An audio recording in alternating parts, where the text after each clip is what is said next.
एक बार देवर्षि नारद चिंतित मन से श्री कृष्ण के द्वार पर पहुंचे। उनका मुख मलिन था और नेत्रों में व्याकुलता झलक रही थी।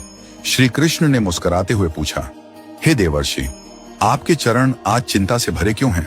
नारद मुनि बोले, प्रभु, पृथ्वी लोक में मानव भौतिक सुखों के पीछे भाग रहा है, किंतु फिर भी उसे शांति नहीं मिल रही।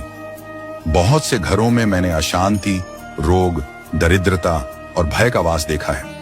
इसका कारण क्या है?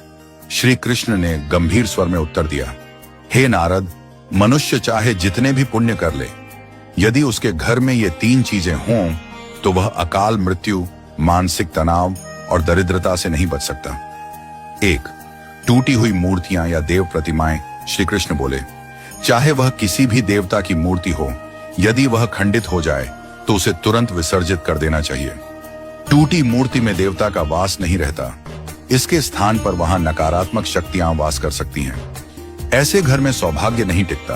दृष्टांत, एक बार देवदत्त नामक व्यक्ति ने एक पुरानी शिव प्रतिमा को मंदिर से निकालकर अपने घर में स्थापित कर दिया, जो दुर्भाग्यवश खंडित थी। पहले तो सब सामान्य रहा, लेकिन शीघ्र ही उनके घर में रोग, विवाद और चिंता का ऐसा दौर शुरू हुआ जो वर्षों तक चला। जब एक विद्वान पंडित ने उस खंडित मूर्ति को हटाया और शुद्धिकरण कराया, तभी उनके जीवन में पुनः शांति आई। 2. मृत व्यक्ति की उपयोग की हुई वस्तुएं। प्राचीन ग्रंथों में वर्णित है कि मृत व्यक्ति की वस्तुओं में उनकी सूक्ष्म ऊर्जा बनी रहती है। जब हम उन्हें अपने घर में संजो कर रखते हैं तो वह ऊर्जा हमारे चारों ओर प्रभाव डालती है। इन वस्तुओं से पितृदोष और मानसिक अवसाद पनप सकते हैं।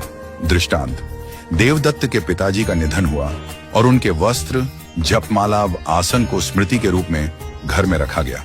धीरे धीरे परिवार में एक अजीब भारीपन और मानसिक तनाव का वातावरण बनने लगा।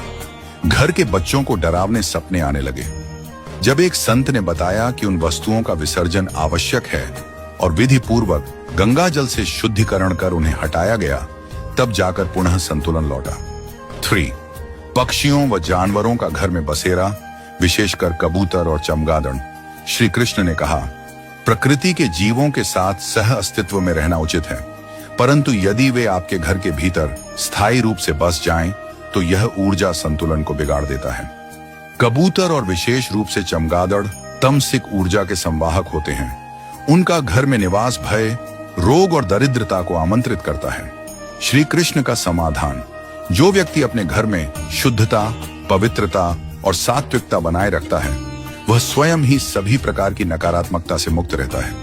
हर सुबह दीप प्रज्वलन, तुलसी पूजन, सुगंधित धूप और मंत्रोच्चार से घर में सकारात्मक ऊर्जा बनी रहती है।